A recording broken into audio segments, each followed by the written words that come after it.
Okay, so I'm making this video because I wanted to record a. I was calling one of my friends, and they were getting really tired, and so they wanted me to read them a story. And I was reading them an excerpt from one of my favorite books. It's called "We Were Liars," and they were falling asleep, so they didn't have enough time to read it. So I thought that I would record this video going through and reading the story in full. So I have the camera there recording me, and this is going to be a video. And then I have my laptop here, and I'm using this old phone as the recording of my voice. So hopefully that the quality won't be too bad. I'll just be holding it like this. And if you want to follow along, that's great. I hope you like the story. Yeah. We were liars. Okay. Chapter 1. Welcome to the beautiful Sinclair family. No one is a criminal. No one is an addict. No one is a failure. The Sinclairs are athletic, tall, and handsome. We are old money Democrats. Our smiles are wide, our chins are square, our tennis serves are aggressive. It doesn't matter if divorce shreds the muscles of our hearts so that they will beat hardly without a struggle. It doesn't matter if trust fund money is running out, if credit card bills go unpaid on the kitchen counter. It doesn't matter if there's a cluster of pill bottles on the bedside table. It doesn't matter if one of us is desperately, desperately in love. So much in love that equally desperate measures must be taken. We are Sinclairs. No one is needy. No one is wrong. We live at least in the summertime on a private island off the coast of Massachusetts. Perhaps that is all you need to know. My full name is Cadence Sinclair Eastman. I live in Burlington, Vermont with my mummy and 3 dogs. I am nearly 18. I own a well-used library card and not much else. Though it is true, I live in a grand house full of expensive, useless objects. I used to be blonde, but now my hair's black. I used to be strong, but now I am weak. I used to be pretty, but now I look sick. It is true I suffer migraines since my accident. It is true I do not suffer fools. I like a twisting of meaning. You see, suffer of migraines, do not suffer fools.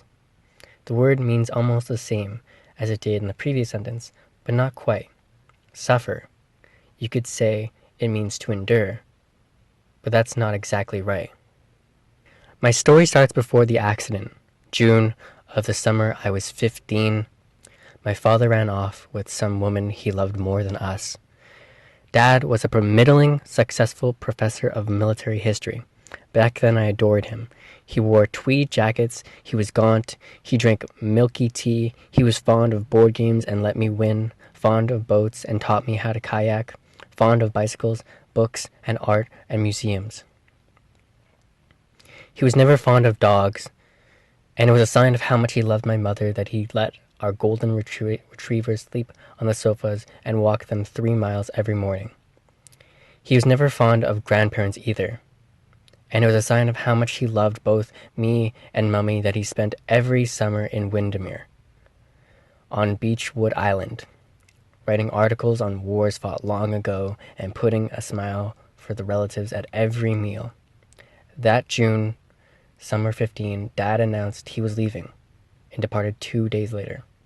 He told my mother he wasn't a Sinclair and couldn't try to be one any longer. He couldn't smile, couldn't lie, couldn't be part of that. That beautiful family in those beautiful houses. Couldn't, wouldn't. He had hired moving vans already. He had rented a house too. Then he pulled out a handgun and shot me in the chest. I was standing on the lawn and fell. The bullet hole opened wide and my heart rolled out of my rib cage and down into the flower bed. Blood gushed rhythmically from my open wound, then from my eyes, my ears, my mouth. It tasted like salt and failure. The bright red shame of being unloved soaked the grass in front of our house, the bricks of the path, the steps to the porch, My heart spasmed among the peonies like a trout.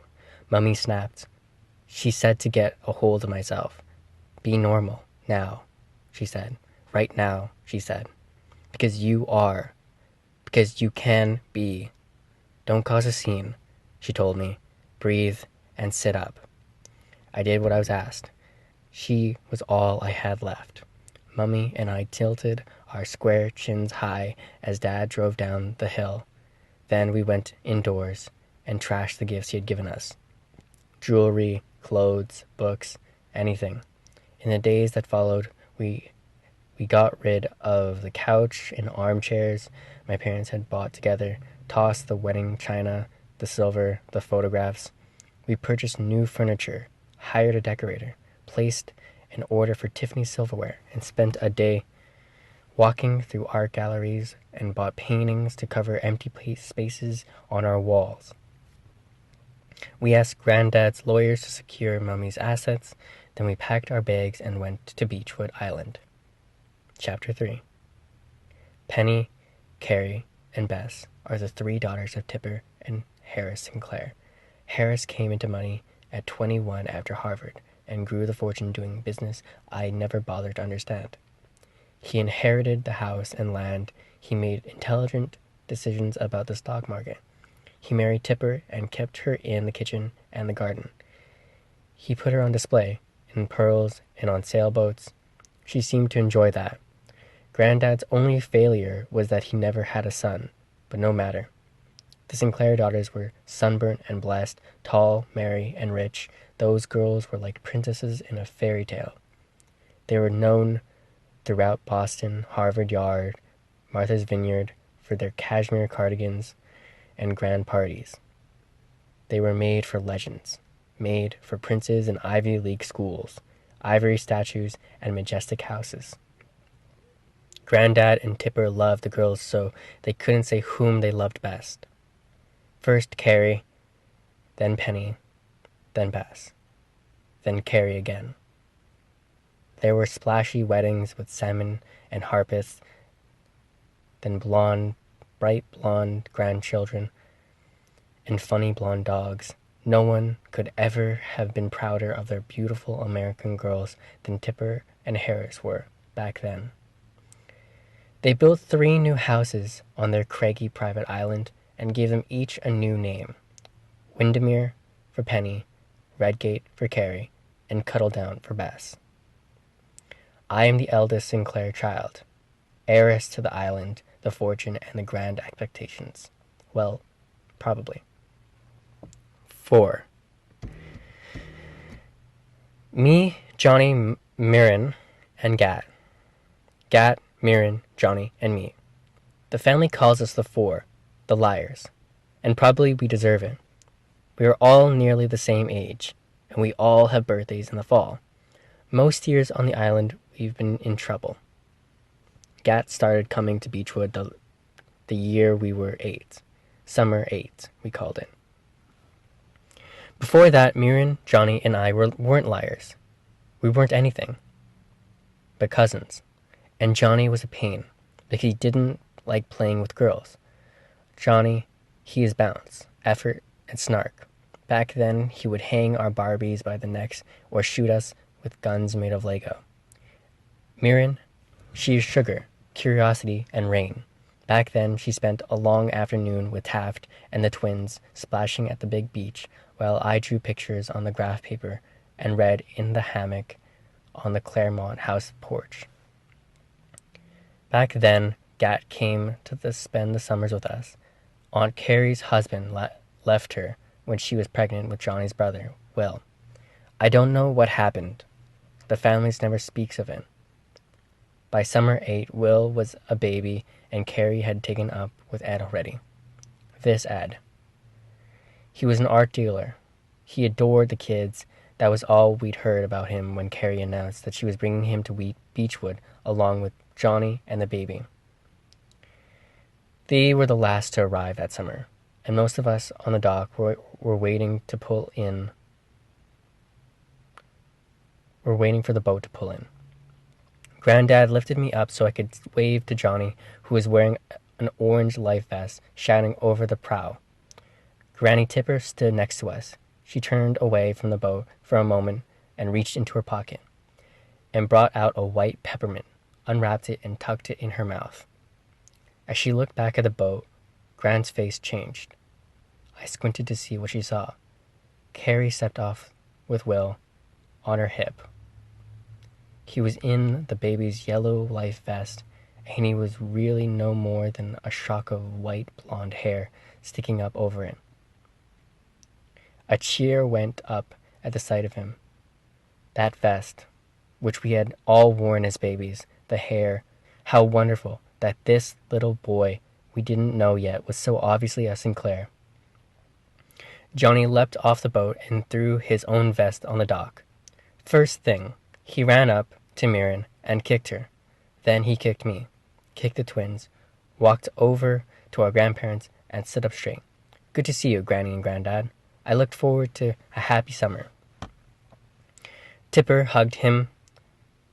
Your mother told you to say that, didn't she? Yes, said Johnny. And I'm going to say, nice to see you again. Good boy. Can I go now? Tipper kissed his freckled cheek and said, Go on, then. Ed followed Johnny. Having stopped to help the staff unload the luggage from the motorboat, he was tall and slim. His skin was very dark, Indian heritage, we'd later learn. He wore black frame glasses and was dressed in dapper city clothing, a linen suit and striped shirt. The pants were wrinkled from traveling. Granddad sat me down. Granny's Tipper's mouth made a straight line. Then she showed all her teeth and went forward. You must be Ed. What a lovely surprise. He shook hands. Didn't Carrie tell you we were coming? Of course she did. Ed looked around at our white family, turned to Carrie, and said, Where's Gat? They called for him, and he climbed from the inside of the boat, taking off his life vest, looking down to the undo of the buckles. Mother, Dad, said Carrie. We brought Ed's nephew to play with Johnny. This is Gat Patel. Granddad reached out and patted Gat's head. Hello, young man. Hello. His father passed on just this year, explained Carrie. He and Johnny are best friends. It's a big help to Ed's sister if we take a look at him for a few weeks. And Gat? You'll get to have a few cookouts and go swimming like we talked about, okay? But Gat didn't answer. He was looking at me. His nose was dramatic, his mouth sweet, skin deep brown, hair black and waving, body wired with energy. Gat seemed spring-loaded, like he was searching for something. He was in contemplation and enthusiasm, ambition, and strong coffee. I could have looked at him forever. Our eyes locked. I turned and ran away. Gat followed. I could hear his feet behind me on the wooden walkway that crossed the island. I kept running. He kept following. Johnny chased Gat, and Mirren chased Johnny. The adults remained talking on the dock, circling politely around Ed, cooing over baby Will. The littles did whatever littles do. We four stopped running at the tiny beach down by the cuddle-down house. It's a small stretch of sand with high rocks on either side. The big beach had softer sand and less seaweed. Mirren took her shoes, and the rest of us followed. We tossed stones into the water, and we just existed. I wrote our names in the sand. Cadence, Mirren, Johnny, Gat, Johnny, Mirren, and Cadence. That was the beginning of us. Johnny begged to have Gat stay longer, and he got what he wanted. The next year, he begged to have him come for the entire summer, and Gat came. Johnny was the first grandson, and my grandparents almost never said no to Johnny. Chapter 5. Summer 14, Gad and I took out the small motorboat alone. It was just after breakfast. Bess made Mirren play tennis with Twins and Taft. Johnny had started running that year and was doing loops around the perimeter path. Gat found me in Claremont kitchen and asked, did I want to take the boat out? Not really. I wanted to go back to bed with a book. Please? Gat almost never said please. Take it out yourself. I can't borrow it, he said. I don't feel right. Of course you can borrow it. Not without one of you. He was always being ridiculous. Where do you want to go? I asked. I just want to go off island. Sometimes I can't stand here. I couldn't imagine then what it was he couldn't stand, but I said all right. We motored out to the sea in wind jackets and bathing suits. After a bit, Gat cut the engine and we sat eating pistachios, breathing salt air. The sunlight shone on the water. Let's go in, I said. Gat jumped and followed, but the water was so much colder than off the beach, it snatched our breath. The sun went behind a cloud. We laughed, panicking laughs, and shouted that it was the stupidest idea to get into the water. What had we been thinking? There were sharks off the coast. Everybody knew that. Don't talk about the sharks, God. We scrambled and pushed each other, struggling to be the first one up the ladder at the back of the boat. After a minute, Gat leaned back and let me go first. Not because you're a girl, but because you're a good person, he told me. Thanks. I stuck out my tongue. But when a shark bites off my leg, I promise to write a speech about how awesome it was. Done, I said. Gatwick Matthew Patel made a delicious meal. It seemed hysterically funny to be cold. We didn't have towels. We huddled together under a fleece blanket we found under the seats, and our bare shoulders touching each other, cold feet on the bottom of one another. This is only so we don't get hypothermia, said Gat. Don't think that I find you pretty or anything. I know you don't. You're hogging the blanket. Sorry. A pause. Gat said, I do find you pretty, Katie.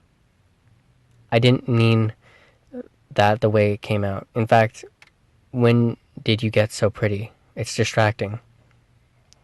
I look the same as always. You changed over the school year. It's putting me off my game. You have game? He nodded solemnly. That is the dumbest thing I've ever heard. What is your game?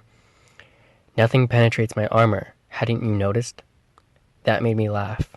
No. Damn, I thought it was working. We changed the subject. Talked about bringing the littles to Edgartown to see a movie in the afternoon. About the sharks and whether they really ate people. About Plants vs. Zombies. Then we drove back to the island, and not long after that, Gat started lending me his books and finding me at the tiny beach in the early evenings. He'd search me out when I was lying on the Windermere lawn with the Goldens. We started walking together on the path that circles the island, Gat in front of me and behind. We'd talk about books or invent imaginary worlds. Sometimes we'd end up walking several times around the edge before we got hungry or bored. The beach roses lined the path, deep pink and white. Their smell was faint and sweet. One day I looked at Gat lying in the Claremont hammock with a book, and he seemed, well, like he was mine. Like he was a particular person. I got in the hammock next to him silently. I took out the pen from his hand. He was always with a pen, and wrote Gat on the back of his left hand and Cadence on the back of his right. He took the pen from me and wrote Gat on the back of my left hand and Cadence on the back of my right. I am not talking about fate. I don't believe in destiny or soulmates or supernatural or any of that stuff. I just mean we understood each other all the way. But we were only 14. I had never kissed a boy, though I would kiss a few next school year, and somehow we didn't label it love.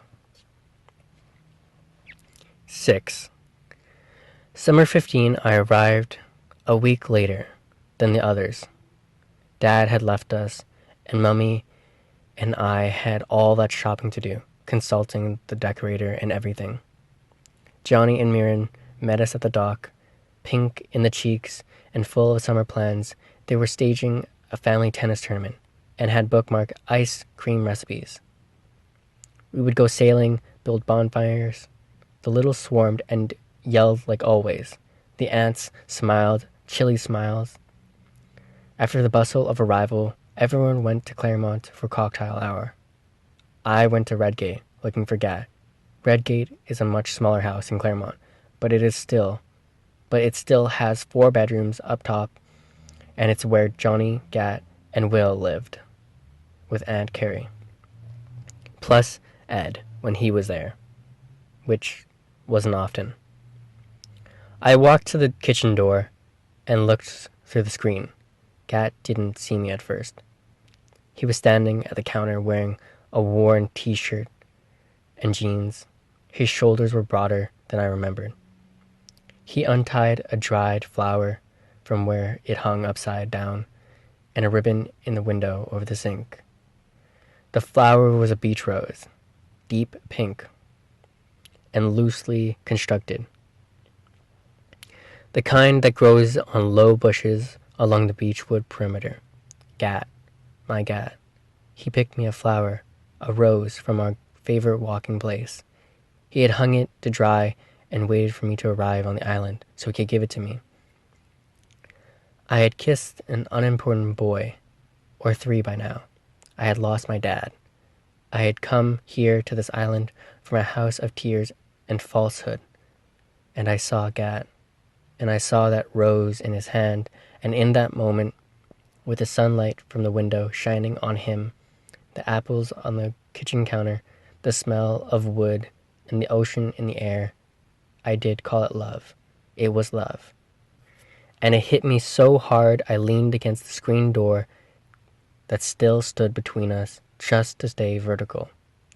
I wanted to touch him like he was a bunny, a kitten, something so special and so soft your fingertips can't leave it alone.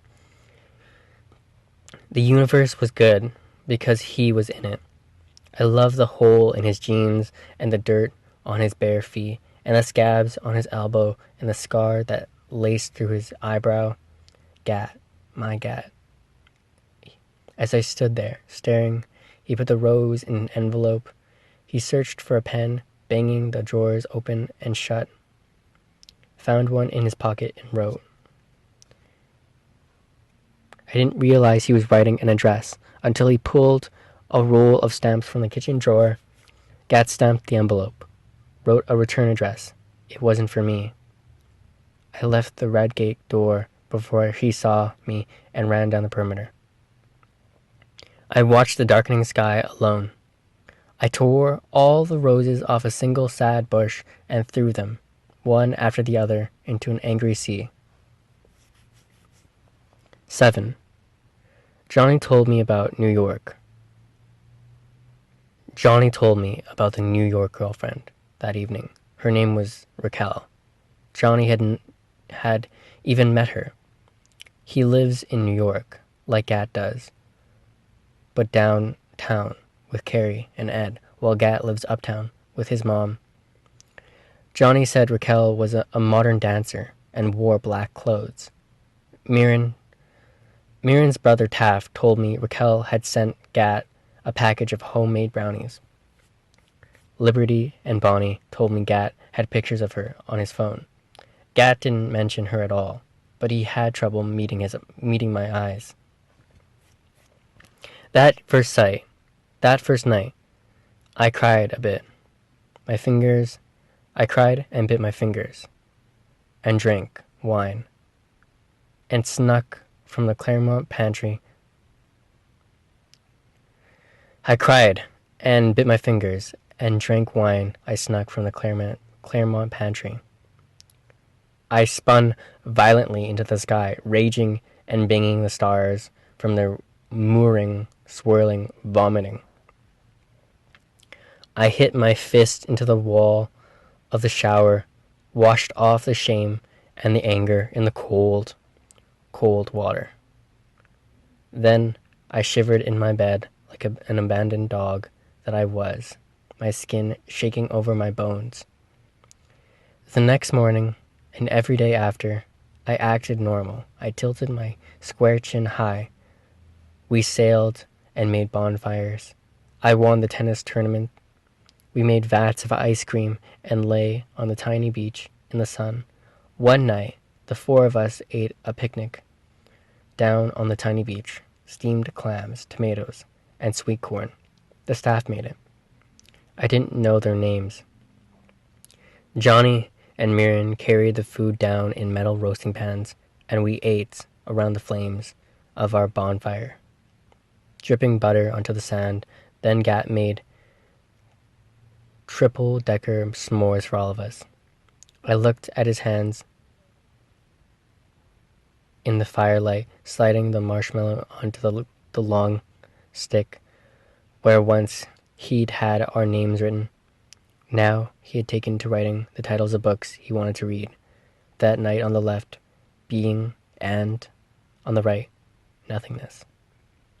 I had written on my hands too, a quotation I liked. On the left, live in. On the right, today. Want to know what I'm thinking about? Gat asked. Yes, I said. No, said Johnny. I'm wondering how we can say your granddad owns this island. Not legally, but actually. Please, don't get me started on the evils of the Pilgrims, moaned Johnny. No, I'm asking about how we can say land belongs to anyone. Gat waved at the sand, the ocean, the sky. Mirren shrugged. People buy and sell land all the time. Can't we talk about sex or murder? Asked Johnny. Gat ignored him. Maybe land shouldn't belong to people at all. Or maybe there should be limits on what people can own. He leaned forward.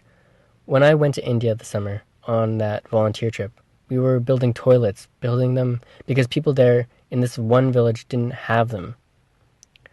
We all know you went to India, said Johnny. You told us like 47 times. There is something I love about Gat. He is so enthusiastic, so relentlessly interested in the world that he has trouble imagining the possibility that other people will be bored by what he has to say. Even when they tell him outright.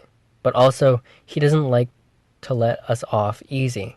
He wants to make us think, even when we don't feel like thinking.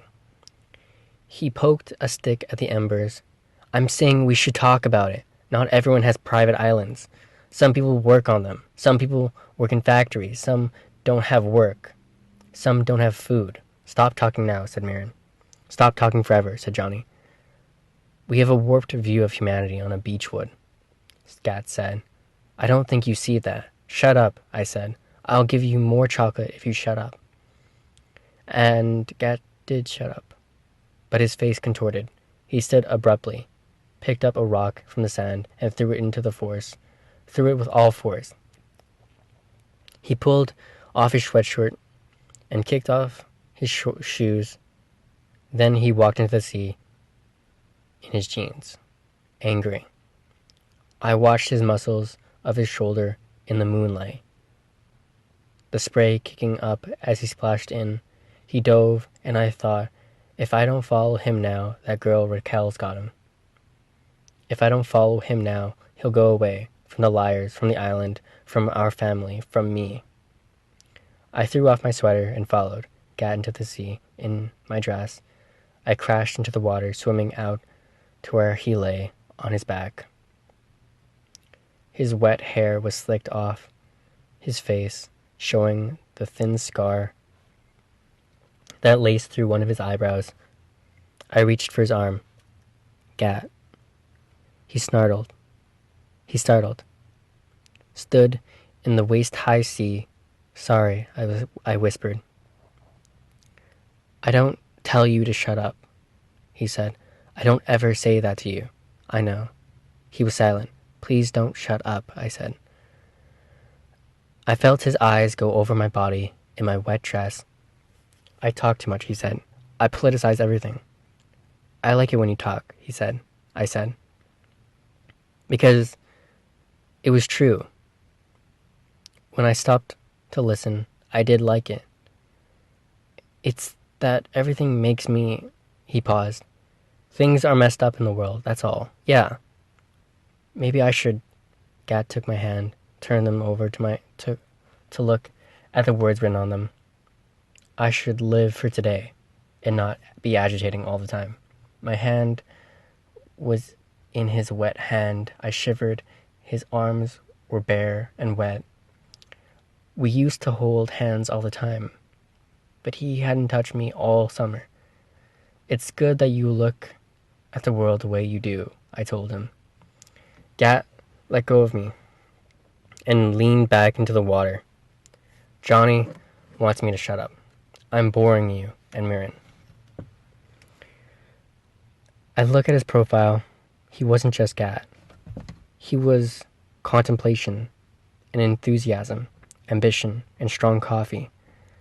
All that was there. In the lids of his brown eyes, his smooth skin, his lowered lip pushed out. There was coiled energy inside. I'll tell you a secret, I whispered. What? I reached out and touched his arm again. He didn't pull away. When we say shut up, Gat, that isn't what we mean at all. No. What we mean is we love you. You remind us that we're selfish bastards. You're not one of us. That way.